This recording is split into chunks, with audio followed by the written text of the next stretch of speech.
In the last lesson, I left you with a fairly lengthy list of things to do in order for the Frogger to properly die and then come back to life again. So I just made a quick list here for you.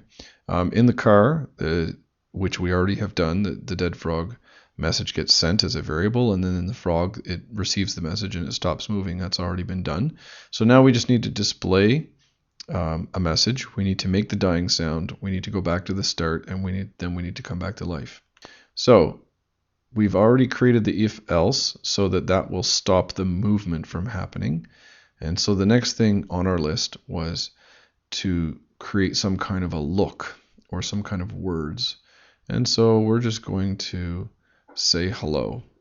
Now there's a couple of different ways that you can say hello, but we'll just do a quick hello and we'll say okay, something simple. And we also need some kind of a sound effect. So when you want sound effects, you probably need to import some new sound effects into the Frogger.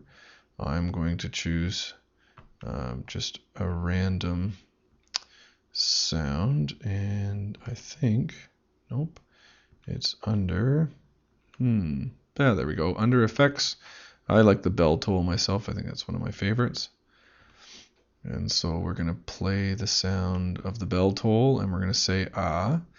And then we need to go back to the starting location. So I'm just going to move the Frogger over the starting location right now. Double click to get that bloop effect. And that's the location that I want to glide to. And so we're going to play the sound. We're going to say ah. We're going to glide for 1 second. So from start to finish. And then the very last thing that we want to do is we want to give our Frogger back some life. And so we're going to set you are dead to 0, which means the same as the beginning of the game. If you are dead to 0, then the frog is alive. All right. So let's give this a try. Every so often this might not work, but we'll just run around and then, oh my goodness. The poor frog. Now, you'll notice that it keeps saying ah, and it doesn't stop saying ah. So we really do want to make this a little less annoying. So I'm just going to pull these pieces over here for a second, separate them out, throw that say ah away because that just didn't go away. So we only really want to say ah for about 2 seconds. Ah. And then do our glide and then come back to life. So let's try it now. Click the green flag. Run away, run away, run away. Oh, that's very sad. Glides back and comes back to life again. Okay.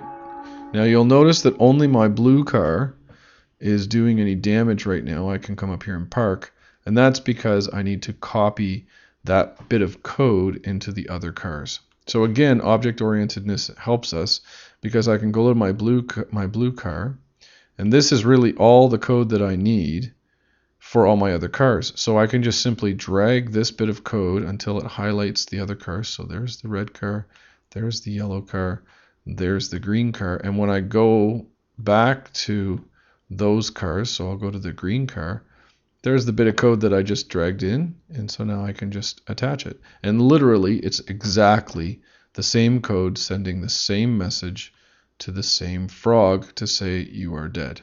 And there's no reason for the frog to worry about how many other vehicles are out there.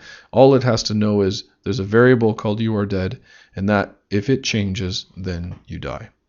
And so now, if I click the green flag, the yellow vehicle has killed me, and it really is that simple.